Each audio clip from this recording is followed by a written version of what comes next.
السلام عليكم ورحمة الله وبركاته. الحمد لله الذي نحمده ونستعينه ونستغفره ونؤمن به ونتوكل عليه. أما بعد.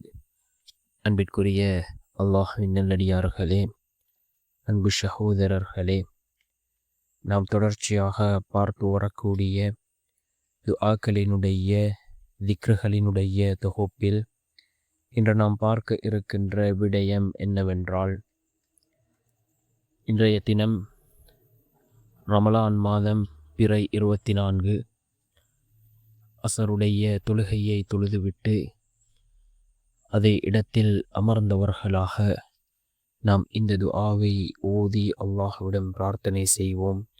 7 தடவைகள் ஓதுவோம். இதனை ஓதுவதன் மூலமாக நாம் ஆசைப்பட்டதை அல்லாஹ் நமக்கு நிறைவேற்றி தருகின்றான். அல்லாஹ்வினுடைய நேரடி உதவிகளை பெற்றுத்தரக்கூடிய மிகவும் சக்தி வாய்ந்த ஒரு துஆவை தான் நாம் இன்றைய வீடியோவில் பார்க்க இருக்கின்றோம். அன்பார்ந்தவர்களே, அல்லாஹ்வின் நல்லடியார்களே, நாம் கண்ணியமான ரமலானுடைய மாதத்தை அடைந்திருக்கின்றோம். இந்த ரமலானுடைய மாதத்தில் நாம் ஏராளமான நல்லமல்களை செய்து கொள்கின்றோம். அதே போன்று இவ்வாறான துஆக்களையும் நாம் ஒவ்வொரு நாளும் அதிகமாக ஓதி அல்லாஹ்விடம் பிரார்த்தனை செய்வோம். ஒவ்வொரு ஃபர்லான தொழுகைகளுக்கு பின்னாலும் நாம் அல்லாஹ்விடம் கேட்கக்கூடிய துஆக்கள் கபூலாகும் என்று கூறினார்கள் அருமை நாயகம் ஸல்லல்லாஹு அலைஹி வஸல்லம் அவர்கள். அதே போன்று ரமலானினுடைய காலத்தில் துஆக்கள் ஏற்றுக்கொள்ளப்படக்கூடிய 2 நேரங்கள் இருக்கின்றது. மிக முக்கியமான 2 நேரங்கள். அதில் ஒன்று தஹஜ்ஜத்தினுடைய நேரம், சஹரினுடைய நேரம். இந்த நேரத்தில் நாம் கேட்கக்கூடிய துஆக்கள் அல்லாஹ்விடத்திலே கபூலாகின்றது.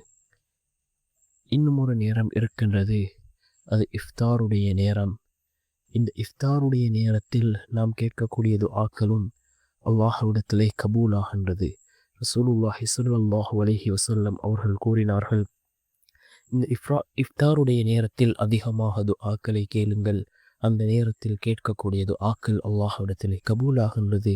அதே போன்று இஃப்தாருடைய வேளையில் அல்லாஹ் லட்ச மக்களுக்கு நரக விடுதலை அளிக்கின்றான். இந்த நரக விடுதலை அளிக்கக்கூடிய கூட்டத்தில் அல்லாஹ் நம் அனைவரையும் சேர்த்தருள்வானாக.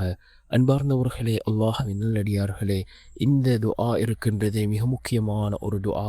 ஹஸ்பி அல்லாஹு லா இலாஹ இல்லா ஹுவ அலைஹி தவக்கல்து வஹுவ ரப்புல் அர்ஷில் அதீம். ஹஸ்பி அல்லாஹு லா இலாஹ இல்லா ஹுவ அலைஹி தவக்கல்து வஹுவ ரப்புல் அர்ஷில் அதீம் என்று வரக்கூடிய இந்த துஆவை ஓதுவோம்.